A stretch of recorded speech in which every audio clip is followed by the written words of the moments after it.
Well, howdy. From the middle of the desert, in the middle of a landfill. And what are we doing in the middle of a landfill? Well, we're at more than a landfill. We're at Ryanhenge. Yes, it's another henge.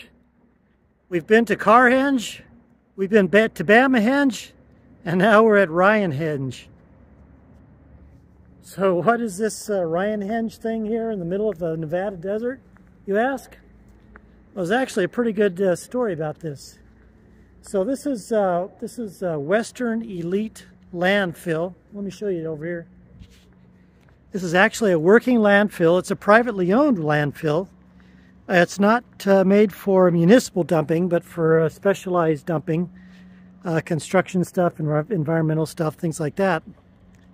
And it's here located about an hour north-ish of Las Vegas, out that way on Highway 93. And not only is it a landfill, but it's also been a family-owned ranch. And beginning in 2014, ending and finishing in 2017, it's home of Ryanhenge. So why is it called Ryanhenge? Well, back in a good number of years ago, there's a guy named Ryan Williams. Ryan Williams, is that your name? He was living in Las Vegas, and you know, he didn't pay much attention to the sky at night because, well, being in Vegas, there's not really much sky to look at. All the lights kind of obliterate the clouds. Then he started coming out here to the family ranch, to the dump, and he just was mesmerized by all the stars in the sky. And so he thought, I want to do a little research on this. And so what he did is he started putting stakes in the ground that would mark the movement of the sun and the stars, so that over a period of time he could make a structure similar to Stonehenge that would mark the passage of the sun through the sky and give us shadows to mark the months. So for example, take a look at this over here.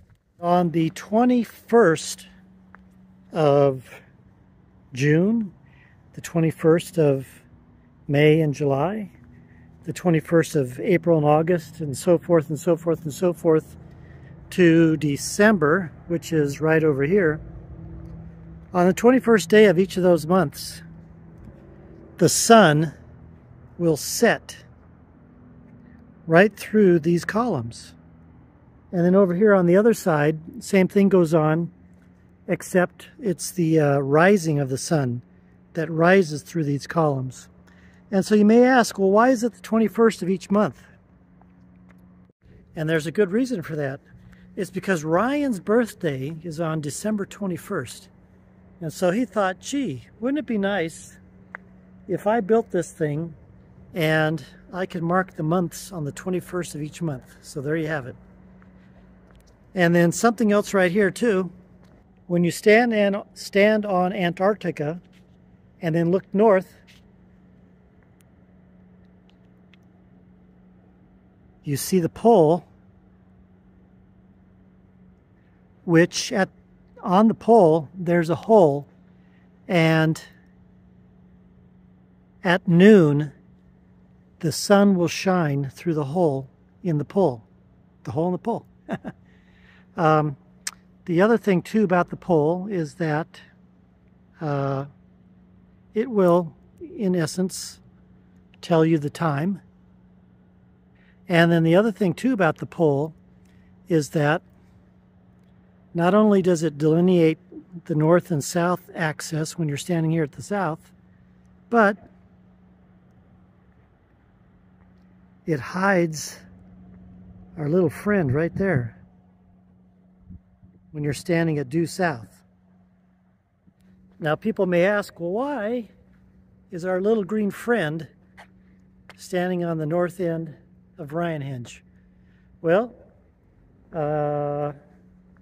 Nobody knows the exact answer, but the presumptive answer is that Area 51 and the extraterrestrial highway is just right north of here, which actually I think we're going to go see. Oh, and then over here on the western perimeter of the Ryanhenge, you've got that demarcation for the west and the sunset, and then over here you've got the eastern demarcation for sunrise. Also, you'll notice too that there are some engraved sayings. This one in English, you know what that one is. So what do you think this one here means? And I'm guessing this one is in Latin.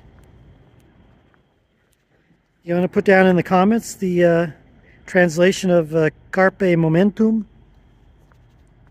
This one over here on the northern part of the globe this is actually the English letters for the Greek Molon Labe, I believe. So I believe that's actually Greek, even though it's in English letters. And then over here,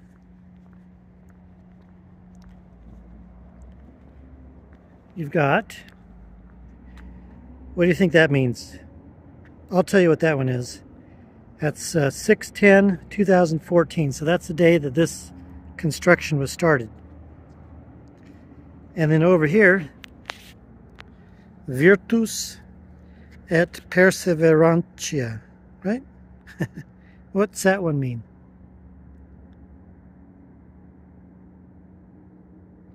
Now also too, you'll notice that these columns are not equal in width.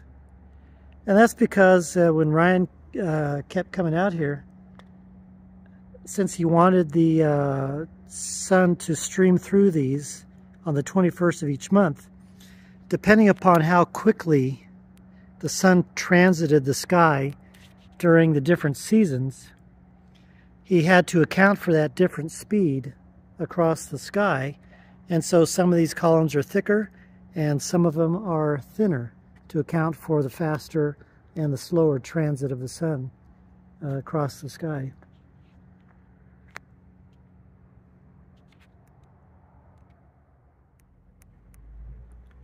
So it's pretty interesting to find something like this out here in the middle of the Nevada desert. But there's actually more. Let's go take a look. So right here on the western edge of the henge is a sundial. And as you can see right now, we're here about 2 o'clock in the afternoon, maybe 2:15. And they actually give you, he actually gives you a pamphlet when you come in here. And the trick to, if you didn't know this about sundials, the trick to sundials is you take whatever latitude you're at, and then you subtract 90. You take 90 and then subtract the latitude. That gives you an angle. And so then what you do is you put that pole in at that angle, and at straight noon, it will give off no shadow.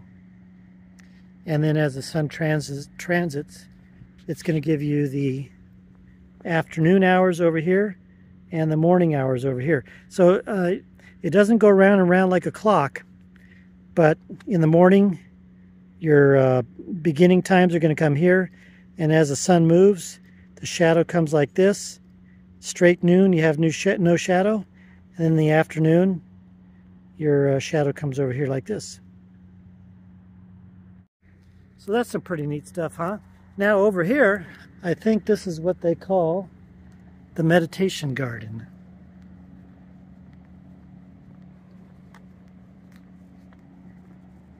And it itself has some sayings. Silence is golden. And then over here, life is good. And then here in the middle, the law is love. And this too looks like a big giant maze.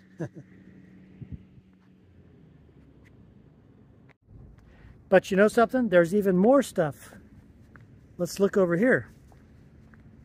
Actually, let's look over here first. So there's a, I don't know if you call this a zoo, but got a few different animals here. You got some horses, you got, look at that tall one there. What do you think that is? That's a, yeah, there's a camel right there. You've got some, oh, is that a wildebeest? I think there's a zebra over here somewhere. You got a couple llamas. Not a petting zoo, but something to look at nonetheless. And then, over here, we got something even more different. Is that right? More different? Main Street Station. But look at this. Old Pullman train car, built in 1897, I think it was. This train car was belonging to the Colorado Midland Railroad, and it was actually built for the officers of the railroad, as well as their guests and special dignitaries that could ride on this when they had to. It's very opulent. I'd show you pictures on the inside, but we've got too much of a glare and we can't get inside. Maybe you can see right here. Look at that. Fine crystal, linen. There's also sleeper areas in there, and not as well as dining, and then there's butler's quarters and servants' quarters. Now over here, another Pullman car, I believe. This one was used by none other than Buffalo Bill. And he used this on his Wild West touring exposition. Not only was this car used by Buffalo Bill, but Annie Oakley, who traveled along with him, and even at one time, at that time, you know, I know this name, Colonel Teddy Roosevelt. But let's see what we can see. We can see over here one part of it.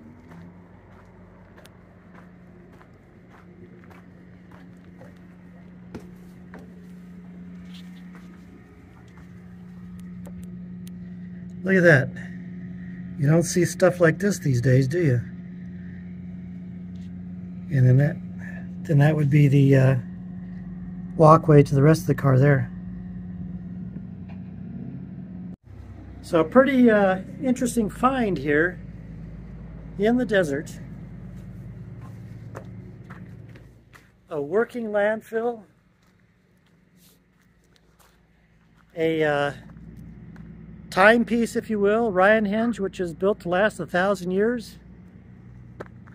Meditation garden. Some historic train cars. Some animals. A couple old fire trucks. Some more train cars right here. And back that way. And looks like there's the makings of more and more that's going to be built here. And then beyond that is the family's, the remainder of the family's ranch, which is all private, so we can't go back there. So this is the Western Elite Landfill. It's on Highway 93 between Coyote Springs and Crystal Springs, about an hour or so north of Las Vegas. Oh, one more thing. This landfill, I think, is going to be in operation for about 59 years before it gets to capacity. So if you're ever up this way, or even if you aren't, you know, if you ever go to Las Vegas, this is just a hop, skip, and a jump up Highway 93. make a stop up here to Western Elite Landfill. Come over and see Ryanhenge. And something quite unique, that's for sure. And I think that's going to do it for now, because next time, maybe we're going to see the aliens.